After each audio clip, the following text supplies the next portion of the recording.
Let's look at question number 46. How many of the given compounds do not obey the octet rule? So if we talk about dimeric BeCl2 students, dimeric BeCl2, we can have the structure.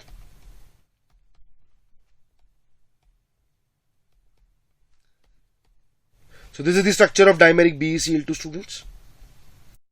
We can clearly see that the beryllium are electron deficient. So this does not obey the octet rule. If we talk about the second one students, we have Al2CH3 6. So this is also an electron deficient compound students. There is banana bonding in this case.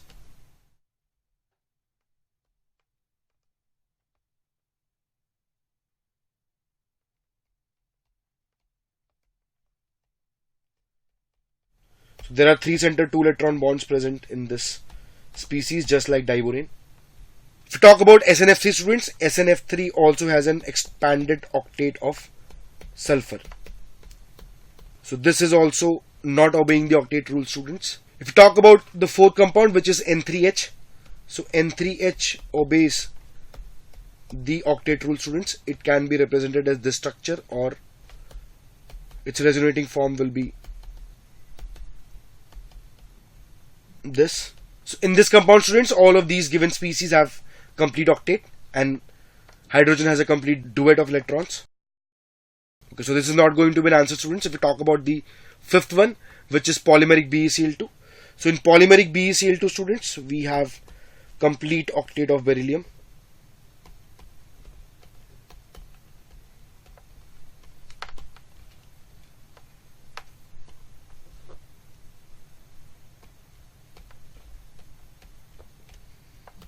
Okay, so this also satisfies the octet rule students, so this will not be an answer. If we talk about the last one, we have N2O5. So students, N2O5 also follows the octet rule. This is also not going to be an answer. We can look at its structure as well.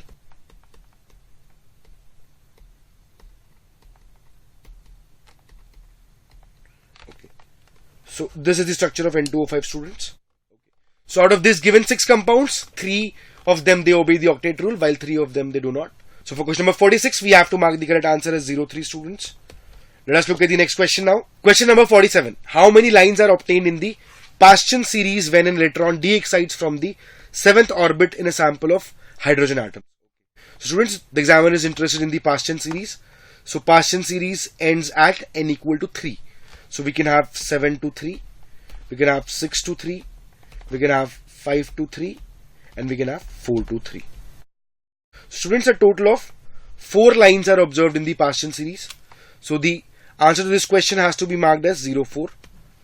Let us look at the next question now. Let us look at question number 48 now students. 12 ml of a gaseous hydrocarbon was burned completely in 80 ml of O2 at 25 degrees C. After combustion, the gases occupied 68 ml. When the gases mixture was further treated with KOH, the volume of gases reduced to 44 ml. The molar mass of the hydrocarbon is equal to. So students, if you look at this given information, so it is given to us that the hydrocarbon was combusted and then the gases mixture which was formed had a volume of 68 ml and it was then passed through KOH and the volume of the gas is reduced to 44 ml. So students, we can clearly see that this 44 ml has to be the O2 which was left unreacted in the reaction students, since it is mentioned that the hydrocarbon was burned completely.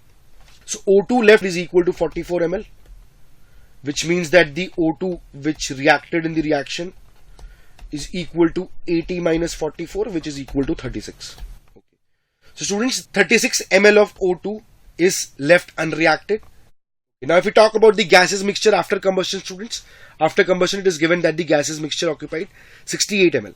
So out of these 68 ml students, 44 ml was O2.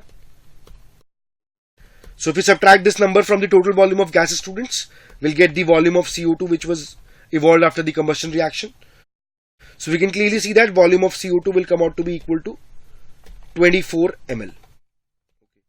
So students, we can now write the equation and then find out the hydrocarbon which was used. So we have CXHY plus X plus Y by 4 O2 giving us X CO2 and Y by 2 H2O. So students, 12 ml, it combines with 12 times X plus Y by 4, ml of O2. So students, this number is equal to 36. And if you talk about CO2 which is formed, so 12x ml of CO2 will be formed. So this is equal to 24. So we can clearly see that the value of x is equal to 2.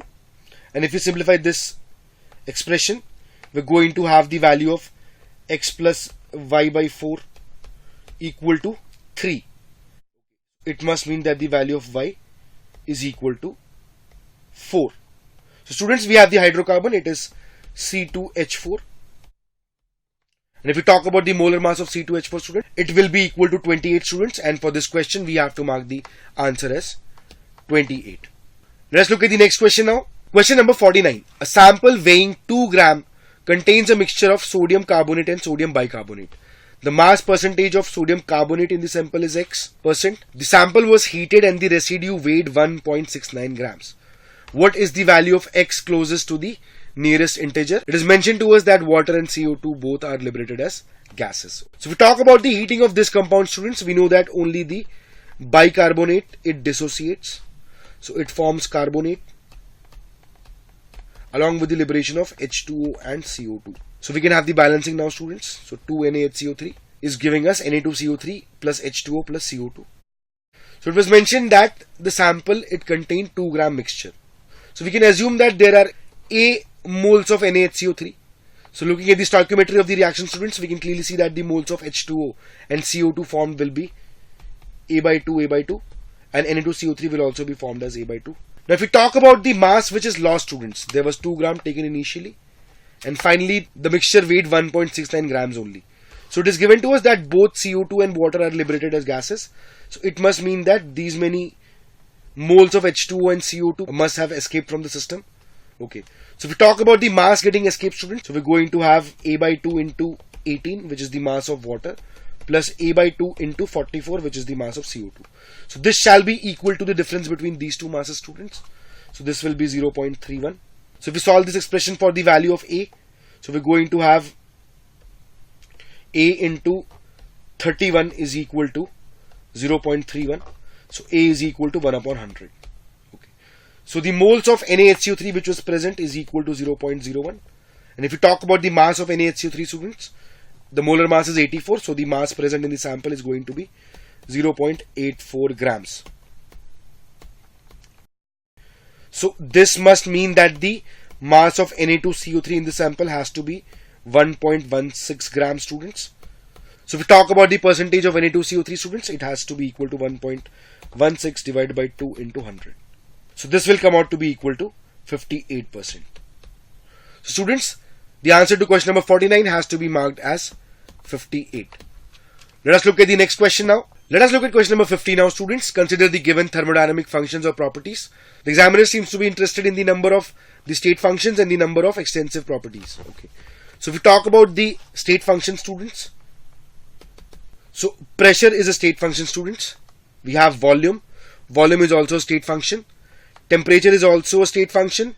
Enthalpy is also a state function, students. Entropy is also a state function. Heat capacity is a path function. Heat is also a path function. And specific heat capacity is also a path function. So these many thermodynamic functions or properties are state functions. So X is equal to 5. If we talk about the extensive properties, students, so pressure is intensive, volume is extensive, temperature is intensive, enthalpy is extensive, entropy is extensive, heat capacity is extensive, heat is extensive, specific heat capacity is intensive. So we have the value of y also equal to 5, students. So x is equal to 5 and y is equal to 5, and the examiner seems to be interested in the value of x into y.